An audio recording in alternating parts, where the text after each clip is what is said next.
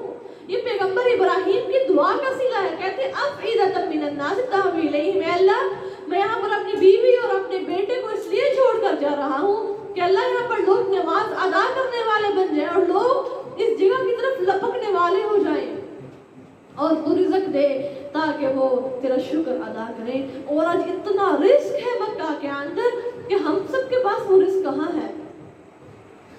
ربنا انک تعلم ما نخفی وما نعلن, پروردگار تجھے معلوم ہے جو ہم مخفی رکھتے ہیں اور جو ہم ظاہر کرتے ہیں. اللہ سے نہ زمین میں کوئی بات مخفی اور نہ آسمان میں. حمد و ثنا اسے اللہ کے لیے ہے جس نے بڑھاپے میں مجھے اسماعیل اور اسحاق عطا کیے. بے شک میرا رب دعا سننے والا ہے. ربی اجعلنی مقیم الصلاۃ ومن ذریتی ربنا وتقبل دعا, پروردگار مجھے اور میری اولاد کو نماز کا خاص اہتمام رکھنے والا بنا دے. اور اے میرے پروردگار میری دعا قبول فرما اور ہمارے رب مجھ کو اور میری ماں باپ کو اور مومنوں کو قیام حساب کے روز بخش دینا. دیکھیے ایسی دعائیں ہم نے ضرور مانگا کرنی آتی ہے نا سب کو. یہ دعا رب اجعلنی مقیم الصلاۃ ومن ذریتی ربنا وتقبل دعا ربنا اغفر لي ولوالدي وللمؤمنين يوم يقوم الحساب ولا تحسبن الله غافلا. اور پیغمبر صلی اللہ علیہ وسلم اللہ کو ان مومنوں سے بے خبر نہ خیال کیجیے جو ظالم کر رہے ہیں. وہ تو ان کو اس دن تک مہلت دے رہا ہے جب آنکھیں کھلی کی کھلی رہ جائیں گی, سر اوپر کو اٹھائے مارے ہیبت کے جلدی آنکھیں جھپک رہے ہوں گے, ان کی نظریں ان کی طرف پھر نہ پلٹے گی اور ان کے دل پریشان ہوں گے. وانذر الناس, اور پیغمبر صلی اللہ علیہ وسلم لوگوں کو اس دن سے آگاہ کیجیے جب ان پر عذاب آئے گا تو وہ لوگ جو ظالم ہیں کہیں گے کہ پروردگار ہمیں تھوڑی سی مدت کے لیے مہلت دے دے, ہم تیری دعوت قبول کر لیں, رسولوں کی پیروی کر لیں. یعنی جب انسان سامنے سے عذاب کو آئے ہوئے دیکھے گا تو پھر کہے گا اللہ آپ بس مجھے مہلت دے دے, تھوڑا سا وقت دے دے, میں تیرے پیغمبروں کو مان لوں. کہا جائے گا کہ کیا تمہیں پہلے قسم نہیں کھا چکے تھے کہ تمہیں کوئی بھی زوال نہ ہوگا. وَسَكَنْتُمْ فِي مَسَاكِنِ الَّذِينَ, اور تم ان لوگوں کے گھروں میں رہ چکے ہو جنہوں نے اپنی جانوں پر ظلم کیا تھا اور تمہیں معلوم ہو چکا تھا اور ہم نے ان کے ساتھ کیوں کر سلوک روا رکھا اور تمہارے لیے ہم نے مثالیں بھی بیان کر دی تھی. وَقَدْ مَكَرُوا مَكْرَهُمْ وَعِنْدَ اللَّهِ مَكْرُهُمْ, اور تحقیق تدبیریں کر چکے ہو اور ان کی تدبیر اللہ کے سامنے تھی اور اگر ان کی تدبیریں ایسی تھی کہ ان سے پہاڑ ٹل جائے. وَلَا تَحْسَبَنَّ اللَّهَ, اب یہاں سے مراد ہے مکہ کے لوگوں نے کئی تدبیریں ٹھہرائی تھی. آپ صلی اللہ علیہ وسلم کو سب مل کر قتل کرے یا آپس سے نکال دی. اسی کو فرمایا ہے کہ تم جتنی مرضی تدبیریں کرو لیکن اللہ نے جو تدبیر کی ہے وہ تم سب سے بہتر ہے. فلا تحسبن اللہ, آپ اللہ کو یہ نہ سمجھے کہ اپنے رسولوں سے اپنا وعدہ پورا نہیں کرے گا. بے شک اللہ زبردست بدلہ لینے والا ہے. اب یہاں سے وعدے سے مراد جنت اور دوزخ اور ان کے علاوہ دنیا میں فتح اور نصرت اور ظالموں کی تباہی اور بربادی اور ایمان والوں کی نصرت ہے. یہ ساری چیزیں اس وعدے میں داخل ہیں. اللہ فرماتے ہیں سارے جو وعدے میں تم سے کر چکا ہوں میں تمہیں ضرور ان وعدوں کو پورا کروں گا. یوم تبدل الارض، جس دن یہ زمین دوسری زمین سے بدل دی جائے گی اور آسمان بھی، اور لوگ قبروں سے نکل کر خدائے جگانا اور قہار کے لیے پیش ہوں گے اور تم گناہگاروں کو دن دیکھو گے زنجیروں میں جکڑے ہوئے ہوں گے. اللہ اکبر، استغفر اللہ. اب یہاں پر ان کے کرتے رال کے ہوں گے اور آگ کے چہرے، آگ جو ان کے چہروں کو ڈانکے ہوئے ہوگی. ترمذی، ابن ماجہ، ابن ابی طالب، انس بن مالک، مجاہد سے مروی ہے کہ قیامت کے دن زمین چاندی کی ہو جائے گی. علی رضی اللہ تعالیٰ عنہ نے کہا کہ آسمان سونے کا ہو جائے گا. ابی بن کعب نے کہا کہ آسمان باغات ہو جائیں گے. سعید بن جبیر نے کہا کہ زمین ایک سفید روٹی کی طرح ہو جائے گی، مومن اپنے قدم کے نیچے سے کھا جائے گا. لیکن یہ سارے کے اپنے اپنے اقوال ہیں. اب یہاں پر سارے سے بھی معلوم ہوتا ہے کہ نہ تو زمین میں زمین وہ زمین رہے گی جیسی کہ اب ہے، نہ آسمان ویسا آسمان رہے گا جیسا اب نظر آتا ہے. تب آسمان بھی بدل جائے گا، تب زمین بھی ساری بدل چکی ہوگی. اور قطران کہتے ہیں، قطران پگھلے ہوئے تانبے کو کہتے ہیں، جنہیں جہنمیوں کے گرم آگ جیسے تانبے کے اور خندق کے لباس ہوں گے. ان کے منہ بھی آگ میں ڈکے ہوئے ہوں گے. دیکھیں کیسا ہے، تانبے کو کہتے ہیں، اور ان کے تانبے خندق کے لباس ہوں گے. وہ ان کو پاؤں سے پہنائے جائے گا، ان کے چہرے تک وہ پوری طرح ہوں گے. استغفر اللہ.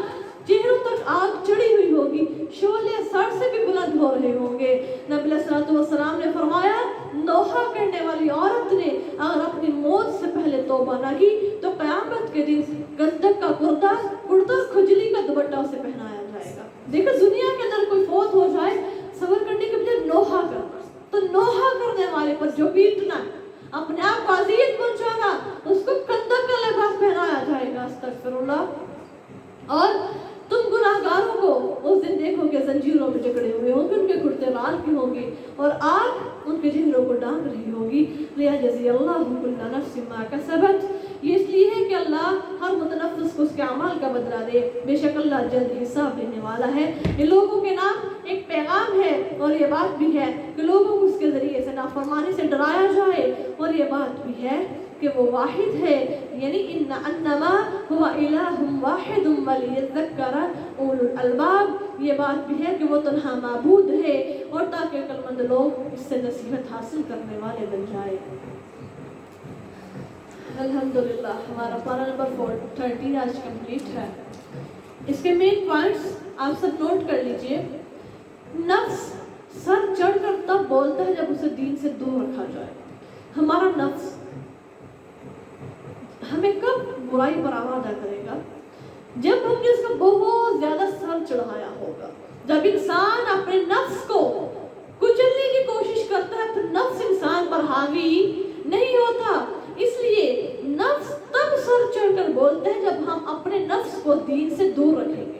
جب انسان کو دین کی آشنائی نہیں کہ دین ہے کیا، دین کہتا کیا، تو پھر اس کا نفس اس کو ہمیشہ گناہ کی طرف، برائی کی طرف ہی آمادہ کرتا رہے گا. نمبر 2، نا امیدی سے حوصلے پست ہو جاتے ہیں اور عمل کی طرف رغبت نہیں رہتی. اس لیے نا امید نہیں ہونا چاہیے، بلکہ اپنی امیدوں کو بہت اونچا، بہت زیادہ پختہ رکھنا چاہیے اور عمل کی طرف اپنے آپ کا میلان رکھنا چاہیے. نمبر 3، ایمان اور عمل صالح سے عمدہ ترین زندگی نصیب ہوتی ہے اور آخری ٹھکانہ بہترین ملتا ہے. یعنی ایمان ہوگا اور عمل صالح ہوگا، اس سے تمہاری زندگی بہت بہتر ہو جائے گی. یعنی ایمان بھی ہو اور نیک اعمال بھی ہو. نمبر 4، شکر گزار انسان کی سوچ پر پازیٹیو ہوتی ہے. یعنی اس کی سوچ ہمیشہ پازیٹیو ہوتی ہے. جب وہ سوچے گا یہ اچھا، لوگوں کے بارے میں اچھا گمان رکھے گا، اللہ کا شکر ادا کرے گا تو وہ پازیٹیو سوچ کا مالک ہو جائے گا. نمبر 5، کلمہ طیبہ اور کلمہ خبیثہ کی انسانی زندگی پر گہرے اثرات مرتب ہوتے ہیں. جیسے کبھی ہم نے پڑھا کلمہ طیبہ اور کلمہ خبیثہ، اس کی مثال کیسی ہے تو انسانی زندگی پر یہ گہرے اثر اپنے چھوڑتا ہے. تزکیہ نفس، اپنے سلوک سے دوسروں کو شرمندہ بھی کر سکتے ہیں اور گرویدہ بھی. میرا رویہ کیسا ہوتا ہے، کہ میرا سلوک کیسا ہے، کیا لوگ شرمندہ ہو جاتے ہیں یا لوگ دوبارہ